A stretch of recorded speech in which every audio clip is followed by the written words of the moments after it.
Hello welcome to universal talkies. Prema Desam సినిమాతో అందరినీ అలరించారు హీరో అబ్బాస్. మరి 11 ఏళ్ల నుంచి కూడా ఆయన తెరపైన కనిపించట్లేదు. సో అబ్బాస్ ఎప్పుడు రీఎంట్రీ ఇస్తే బాగుండు, ఎందుకంటే ఆ ప్రేమ దేశం సినిమాలో ఆయన నటన కానివ్వండి, అబ్బాస్ యాక్షన్ చాలా మందికి ఇష్టం. అబ్బాస్ అంటే చాలా మంది ప్రేక్షకులు ఇంట్రెస్టింగ్ గా చూస్తూ ఉంటారు. అయితే సో మరి ఆయన రీఎంట్రీ ఇస్తే బాగుండు కదా అనుకునే వాళ్ళు కూడా ఉన్నారు. అలాంటి వాళ్ళకి ఒక గుడ్ న్యూస్ అయితే వచ్చేసింది. అది ఏంటి అంటే ఆయన మళ్ళీ 11 ఏళ్ల తర్వాత రీఎంట్రీ ఇస్తున్నారు. మరి మరియా రాజా దర్శకత్వం వహిస్తున్నటువంటి హ్యాపీ రాజ్ మూవీలో ఓ కీలక పాత్రలో ఆయన నటించబోతున్నారు. మరి దీనికి సంబంధించినటువంటి ట్రైలర్ కూడా రిలీజ్ అయింది. ట్రైలర్ సందర్భంగా అసలు డైరెక్టర్ ఏం మాట్లాడారు, అసలు అబ్బాస్ని ఎందుకు ఎంచుకున్నారు, 11 ఏళ్ల తర్వాత ఆయన రీఎంట్రీ ఇవ్వడానికి కారణం ఏంటి, ఇటువంటి అంశాలన్నీ కూడా చూద్దాం. అసలు మరి అబ్బాస్ కన్నా ముందు వేరే హీరోని ఎవరినైనా అప్రోచ్ చేయారా, ఇటువంటి అంశాలన్నీ కూడా లుక్ వేసేద్దాం.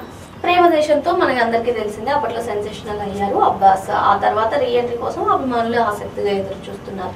అయితే త్వరలోనే అబ్బాస్ మళ్ళీ ఈ వెండి తెర పైన సందడి చేయనున్నారు. హ్యాపీ రాజ్ అనే తమిళ సినిమాలో ఓ కీలక పాత్రతో ఇన్నేళ్లకు అటు కోలీవుడ్ ఇటు టాలీవుడ్ ప్రేక్షకులకు అటు టాలీవుడ్ ఇటు కోలీవుడ్ ప్రేక్షకులను పలకరించబోతున్నారు. ఈ సినిమా తెలుగులోను ఈ నెల 27న విడుదల కానుంది. మరి ఈ నెల అంటే మార్చ్ 27న ఈ హ్యాపీ రాజ్ మూవీ అటు కోలీవుడ్ ఇటు టాలీవుడ్ లో రిలీజ్ కాబోతుంది. ఇందులో అబ్బాస్ కీలక పాత్రలో నటించారు. అయితే శుక్రవారం ఏదైతే ట్రైలర్ రిలీజ్ చేశారో ఆ ట్రైలర్ రిలీజ్ సందర్భంలో మరియా రాజా, ఈ సినిమాకి దర్శకుడిగా వ్యవహరించినటువంటి మరియా రాజా కొన్ని ఆసక్తికర విషయాలు పంచుకున్నారు. ఈ సినిమా కథ రాయడం పూర్తయ్యాక హీరో నవీన్ పొలిశెట్టికి మెయిల్ చేశా. నా స్క్రిప్ట్ చదివిన ఆయన కాల్ చేసి అరగంట సేపు దాని గురించి మాట్లాడారు. ఆ మాటలతో నాపై నాకు నమ్మకం పెరిగింది. స్టోరీ నచ్చినా అప్పటికే చాలా కమిట్మెంట్స్ ఉండడంతో ఇందులో ఆయన నటించలేకపోయారు.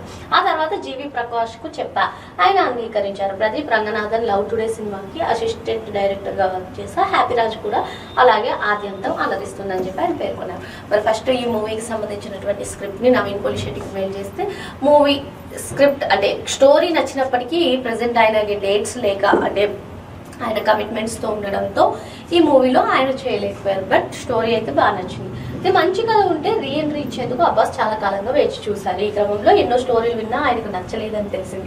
న్యూజిలాండ్ లో ఉంటున్న ఆయనకు ఆన్లైన్ ద్వారా ఈ సినిమా కథ చెప్పా. వెంటనే రీఎంట్రీ ఇచ్చేందుకు ఇది పర్ఫెక్ట్ స్టోరీ అని అన్నారు. ఆయన నటించేందుకు అంగీకరించారంటే దానికి ప్రధాన కారణం కథే అని చెప్పారు. సో రీఎంట్రీ కోసం చాలా రోజుల నుంచి చూస్తున్నటువంటి అబ్బాస్ కి ఈ కథ చెప్పడం, మరి ఈ కథే main reason to come back అంటే టు రీఎంట్రీ ఇవ్వడానికి ఇదే మెయిన్ రీజన్ అని చెప్పి ఈ సినిమా డైరెక్టర్ మరియా రాజా చెప్పారు. ట్రైలర్ లాంచ్ ఈవెంట్ కు టాలీవుడ్ డైరెక్టర్లు వెంకీ అట్లూరి, శివ నిర్మాణ ముఖ్య అతిథులుగా హాజరై సినిమా విజయం అందుకోవాలని ఆకాంక్షించారు. సో మరి మొత్తానికి అబ్బాస్ రీఎంట్రీకి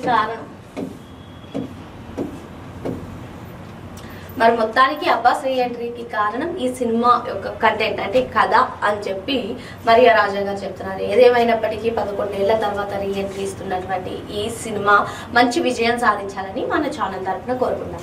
థ్యాంక్ యూ.